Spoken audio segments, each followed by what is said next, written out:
Dear Earthmates, we are visiting Asel Omar from Kazakhstan, currently, actually for some time now. She's been living in Turkey, Antalya, and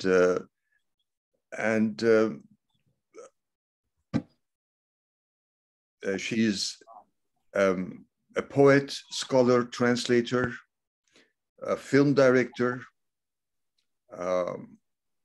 a PEN member of both Kazakhstan and Russia PEN centers, and always busy, very fruitful, and dear Asel, how did your love with literature begin? I think it is family.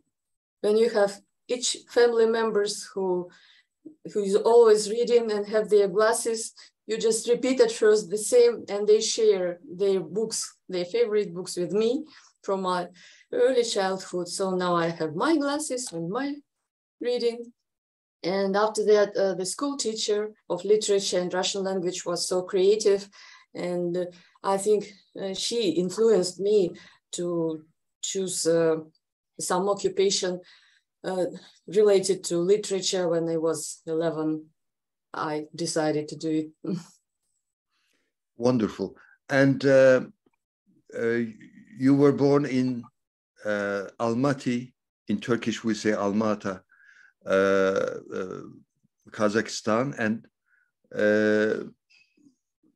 when I think of Kazakhstan, and I was invited there a few years ago by the Kazakh PEN Center, as you know, and our dear mutual friend, Bilgadi. Bigildi Abdullah. Bigaldi Abdullah, yes. He led the organization. It was wonderful. You were there too, of course. And Kazakhstan is a very large country, one of the largest in the world, and the population is relatively small, let's say. Is that a concern? I mean, regarding the pressures of Russia,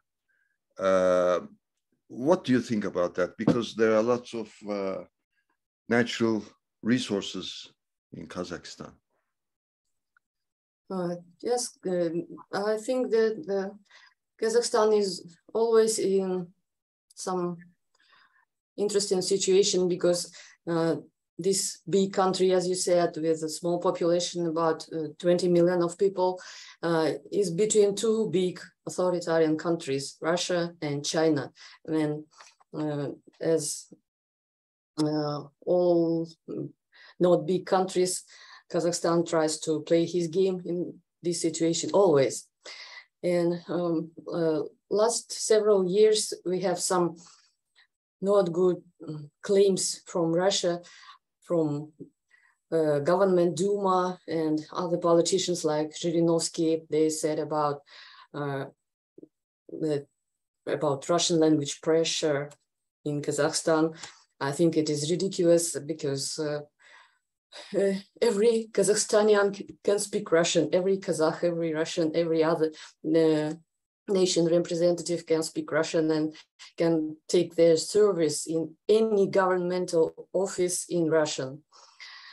A lot of Russian books and Russian media, television, and Russian propaganda channels are still working in Kazakhstan.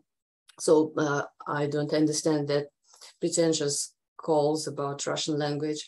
And it's concerning because the same scenario we had in Ukraine when the hard situation with Ukraine started, they start with Russian language like it's also oppressed in Ukraine. As we know, it's not true. And it is not true in Kazakhstan. That's why it's still concerning.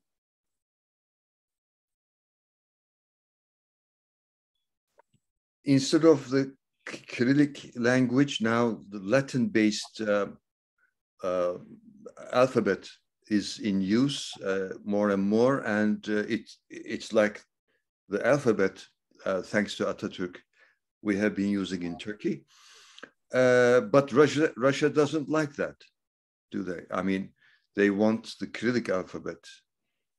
They didn't, I mean, Russian authorities, they didn't say something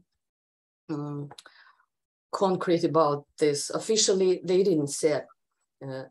But some politicians opened their opinion that it's not a, not friendly step. But some of them, more liberal, say that it's a deal of Kazakhstan, not us. But at the same time, psychologically, for empire mind, it looked like it's not friendly step. But anyway, it's not, because whatever alphabet we have, it's more important to have a good relations with other countries. I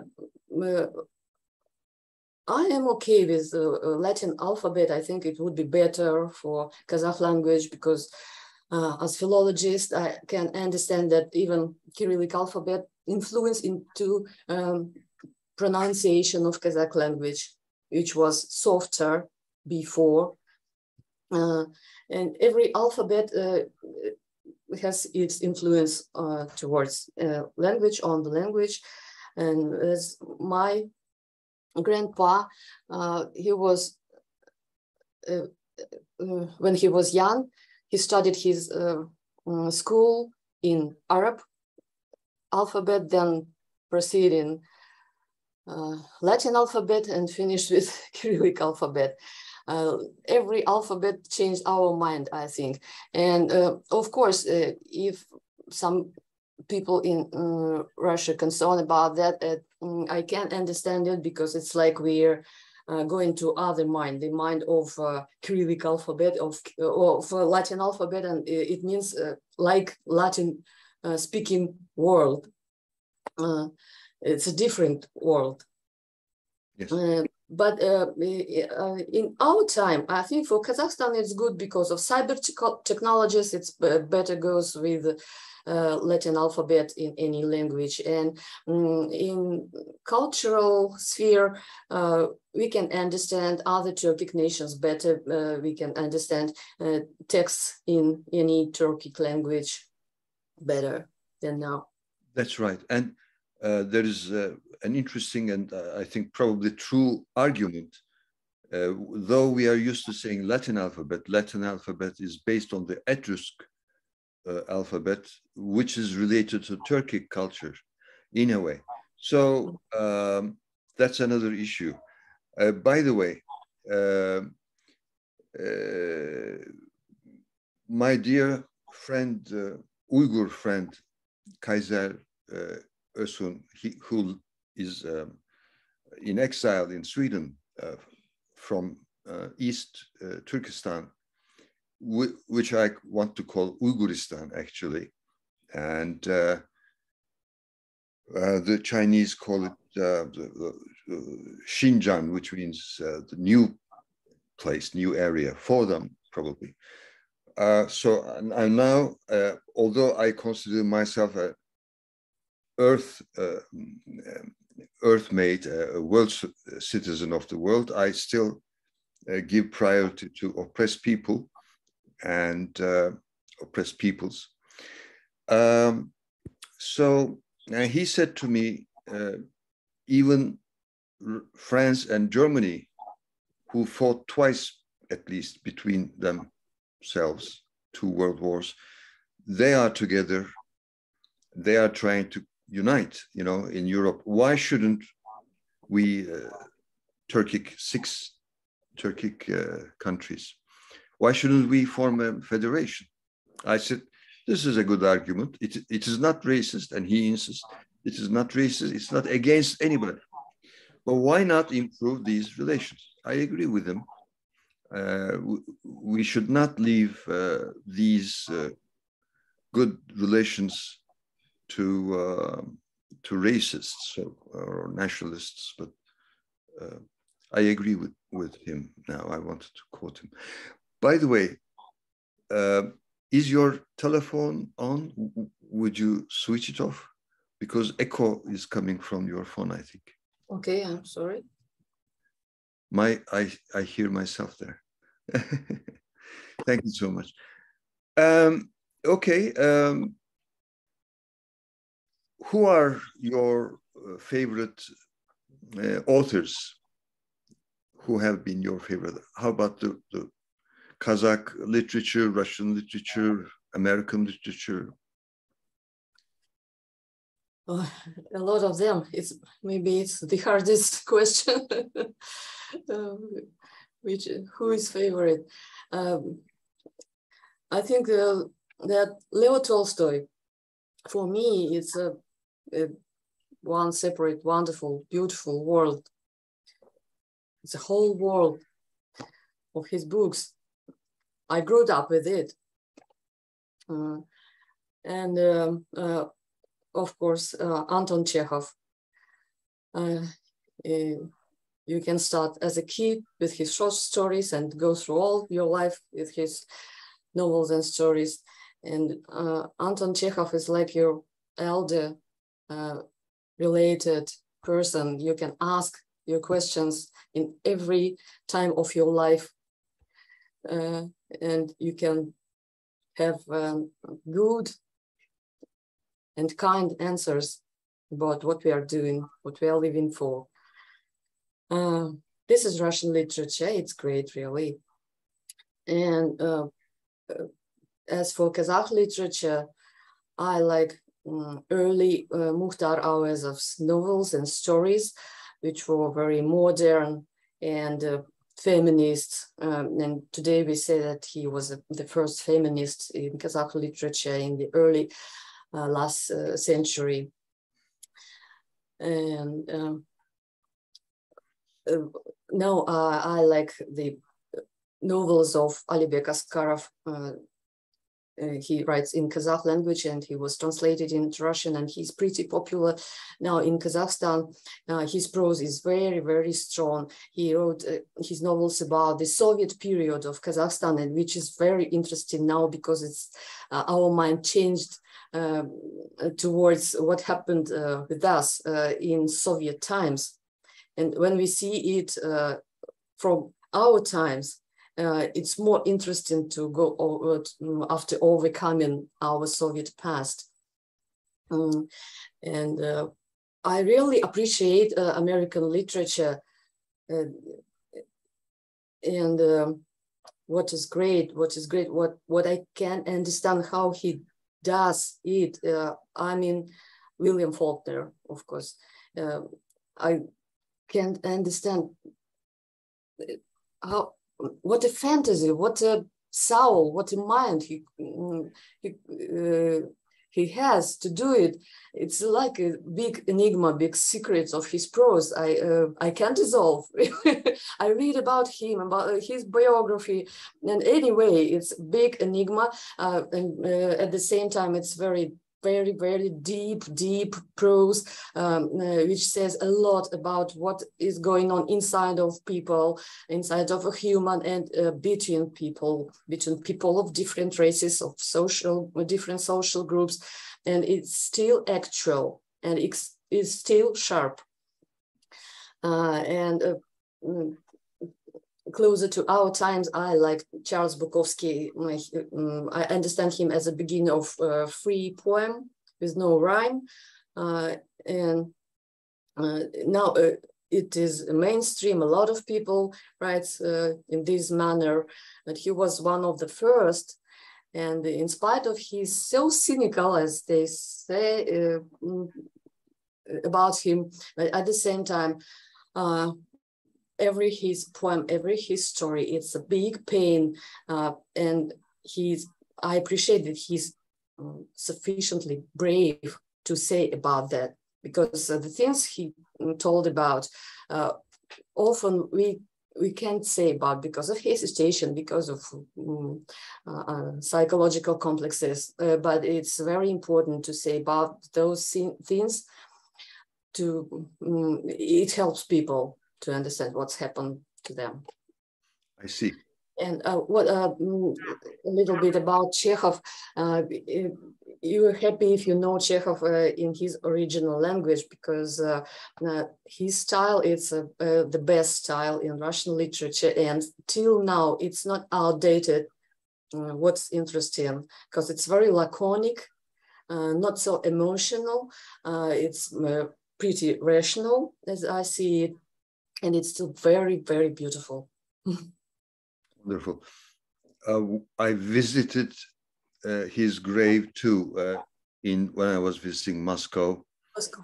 The wonderful cemetery, the grand cemetery, instead of wonderful, I should say grand. His stone is pretty modest. Yes. Not big, not dashing. Nazım Hikmet's. It's good. I appreciate it. Nazım Hikmet's grave is also there, and yes, and oh, by the way, when there was this chaotic situation, this crisis in Kazakhstan in early 2022, this year, you were there and you got stuck for a few weeks. How did those days pass? It was really chaotic, and I appreciate your call on that times with the lack of internet, but you called anyway to ask how am I. So thank you so much for this. For me, it started suddenly because I came to Almaty before the New Year, and after several days it started. But for those people in that city and in that country, it was not suddenly. It was expected. They said me that it was not a question if it happens. It was a question when it happens, because the society was exaggerated. The society was tired of this dictatorship of Nazarbayev, and the most, I think, 100% of people wanted to stop it. And in spite of the very big level of dangers, they could be shooted, they could be oppressed, they go out into the streets and showed their protest. It started step by step. First of all, I mentioned that some police we have in the streets. Then I noticed lack of internet. Then I see the first crowd of people. It was a people of Almaty, of different ages, different nations, with their kids, students, young people, old people, elder people. They came into the streets, going towards the central square with their papers in their hands that we want to change the dictatorship, stop dictatorship, and etc. When it became darker, I saw young people, the same young people, just young people, with some sticks, metal sticks in their hands, in sport outfit, the same ages, about 20, very sportive. And I understood that this is not the demonstrators, it's not the protesters. There's somebody else. I didn't know who. And now we know officially that it was groups of Nazarbayev supporters to discredit protesters, peaceful protesters. And till now we have a problem who was looters and who was protesters. And that's why a lot of people still imprisoned in Kazakhstan, and authorities now try to assure us that the process of inquiring would be justice. Hope so, because the society is very exaggerated on that questions. They said you haven't punished innocent people, peaceful protesters. They said, yes, okay, then it's very important how the inquiry will end. We are waiting for the results. A lot of things depends on that. I see. in Turkey, you know, the Gezi protests in 2013, I also participated. I remember your photo on Facebook, yeah. And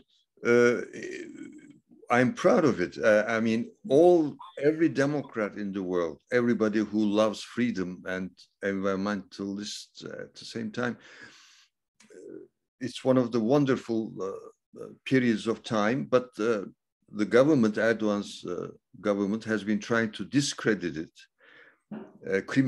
trying to criminalize it. Yeah. And many innocent intellectuals, friends are in prison unfairly, and there's no justice in that case. Well, you're also a film director and a writer. And what would you like to say about your passion regarding cinema? I have just 2 short films, but they're winners of 2 Russian festivals. And I'm a screenwriter. I have some films and series in Russia where I'm an author or a part of group of authors. I like the process of cinema production, really. I like to work with actors. I like to work in nature or with camera and light. And I'm happy when I'm doing that. So now I have a new project, and I like to share it with you, Tariq. And one of my first calls was to you to ask about that project. What do you think? My dream is to make a mutual Kazakhstan-Turkey film, because our countries have a treatment on cooperation in sphere of movie production, and I hope it works for us. And I now hope we have it can be a very good co-production. I agree. And thank you for thinking about me. And yeah, we'll do everything we can, and I am hopeful, of course.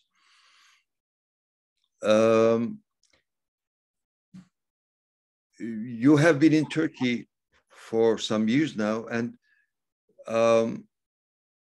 what are some of the similarities and differences between the Kazakh people and the Turkish people? I've never asked this question before. Thank you for these questions, which is really so significantly important for me, because it's so interesting when you are in Turkey and you listen to the language and you understand some words, even you don't know Turkish at all. You understand some words at my first, and this moment is so significant because you are so far from your country, but you can't understand the language. It's a magic moment. And if you notice some emotions or some manners when people talking to each other or say hello to each other, you can also mention some similar, even emotions. Maybe Turks took them from Central Asia. So I think yes. And some elements of everyday life, I mean, eating, inviting guests and going to visit other people, and how you meet them, how you treat them, a lot of mutual things. I'm happy when I see it. And how the apartment, your room, your home space is organized. It's really similar. For example, you have to have a big table to have guests, 4 guests, because big table, it's very important for family and for guests. And also Kazakhs, every Kazakh family has to have a big table. I had never thought of this before, but you're right. I noticed it here, and now I'm writing a novel about Turkey, about Antalya, my life in Antalya, which calls Adrian Kapı, Adrian Gate. Hadrian Kapısı. Yeah. It's a part of Adrian Kapı. It's a ancient Greek, very beautiful arc, which is a part of historical central city of Antalya. It's a very beautiful place and reminds me a lot of things from our history. My emotions about that, I try to describe in this novel. So I'll give it to you after. Great, I'll be happy to read it. And in Turkey, Edirne, of course, comes from Adrian, the Roman emperor, right? It's Mediterranean life. Yes. By the way, would you please say a few things in Kazakh? Oh, nasılsın? Every day I'm trying to do better my Turkish, so I forgot. Let's try to say a few things to each other. You speak Kazakh, I'll speak Turkish. If let's try to make a conversation. Merhaba, nasılsın? Жақсы, рахмет. Rahmet, you said. Rahmet. Do you say iyiyim in Kazakh? No. What do you say? I'm fine. How do you say? Жақсы. Жақсы. It means iyi. In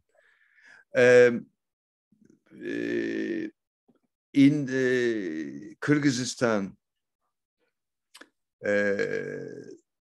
Dalmira. Yes, I know her. Yes, she's wonderful. Also a film director. And she said a few things in Kyrgyz language, and such as bash, göz. These are in Kazakh too, are they? Bas, göz, burun, parmak. And a lot of words like hoş geldiniz, you can understand it. Oh, yes. Do you use that in Kazakh? Yes, sure. Okay.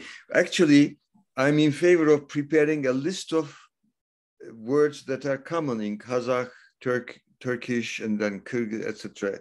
How many words can we use? Yes, it's like a poem. Wonderful. I am one of the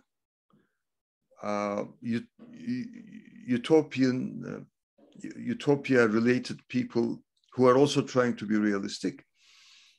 And I have been dreaming about a world society beyond borders, beyond classes and nations, a world federation, hopefully. And that's why there's this Earth Civilization Network. And thank you for joining it as well. I mean, your presence is very, very important. And what would you like to say about the future of humanity? And what are your wishes, thoughts? Oh, I think, do you remember a song of John Lennon, Imagine? Imagine all the people living in the world. And I think, as he said, we don't need any borders and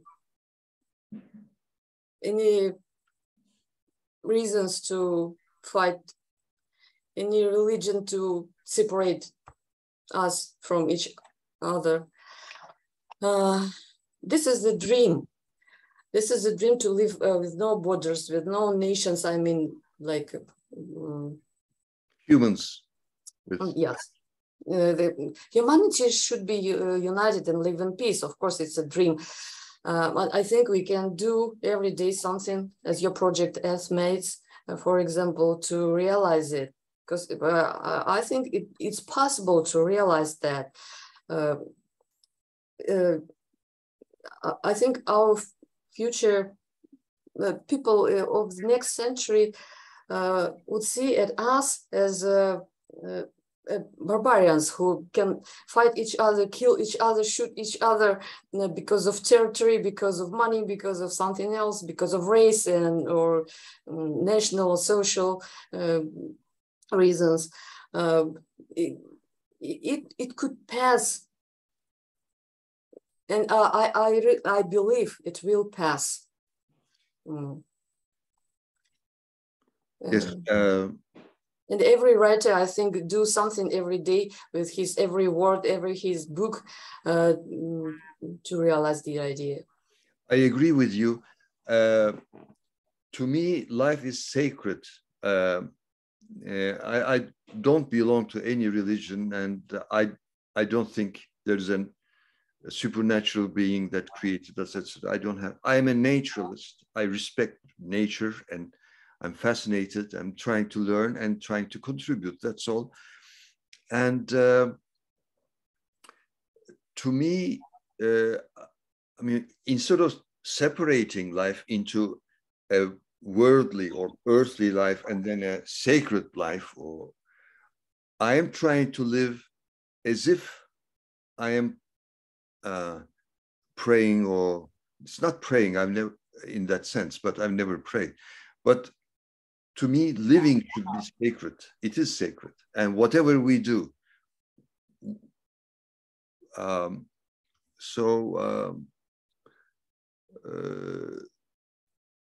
appreciate your wisdom, Tariq, because if I ask you about something, for example, in our group writing, well-being through writing, which we have in Antalya, to share our texts between writers and our dear Dr. Murat as a psychologist, it's a very interesting experiment.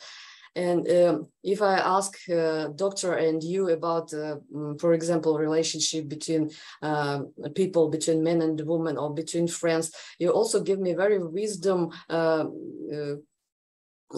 advices, because you are the artist in a big sense, because you don't separate people on their gender or some other things. You just always say about the happiness and how to gain the happiness, how to get the happiness and balance in yourself. I think with the balance, with the psychological comfort, we can go with it through all our troubles. And it's very important to find a peace inside you, and after you can share this peace with other people. Yes, and I don't try to be happy, actually, but I try to be fruitful. It is impossible to be absolutely happy. Yes. It's not normal. Yes, and why should it be an aim anyway? Why should it be a goal? But trying to do something good is important. When you try to do something good, you feel fine anyway. And so this synergy, I love this concept of synergy. This is, I want to use synergy when I see somebody, and when I depart, I want to say synergy, because instead of saying hello, how are you, or salam, or whatever, synergy, that's the key. Together, without dividing boundaries, but also accepting differences. Yes. And yeah. I remember I asked you, how do you understand, if we can understand any other human being, your friend or your parents, your husband, your girl or boyfriend, and you asked, you said that we can't understand any other person to the full, perfectly. You can't understand because the other person is the other world, but you can enjoy, you can be kind with him or her. Yeah, if support, we can interact, yes. Enjoy the conversation, enjoying to be together. And sometimes we can forget about that. Yes. We haven't forget about that. Sometimes it's hard because you think, oh, the other people are different. I don't like them because of that, blah, blah. And the first step is trying to understand why are such people, even if you don't like them, why you don't like them, why you don't understand them. And every small step, every small question can make you closer. Exactly. And it's like maybe living can be a kind of composing music. Each moment you can add a note or something there, and you form. Oh, sure, great. I like it. And so we are all composers in a way. We compose life together, interactively, whether we like it or not, sometimes good, sometimes bad. And we have very few seconds left. What would you recommend to young Earthmates everywhere in the world? Say something to them. Young Earthmates, please live your life to the full. Don't be afraid to do some good steps towards what they think. Don't hesitate to show your opinion. Don't hide your voice. Don't hide your pain. If you have pain or if you have the joy, even, you can share it with other people and you will be happier and you will be more useful for the society and for the world. Wonderful. Thank you so much, Asel Omar. Thank you. Our friend Bigeldi Gabdulin, we send him our best wishes as well. Yes, sure. Yes. And my respect and best wishes to your mother as well, who's an architect. Thank you so much. Thank you. We're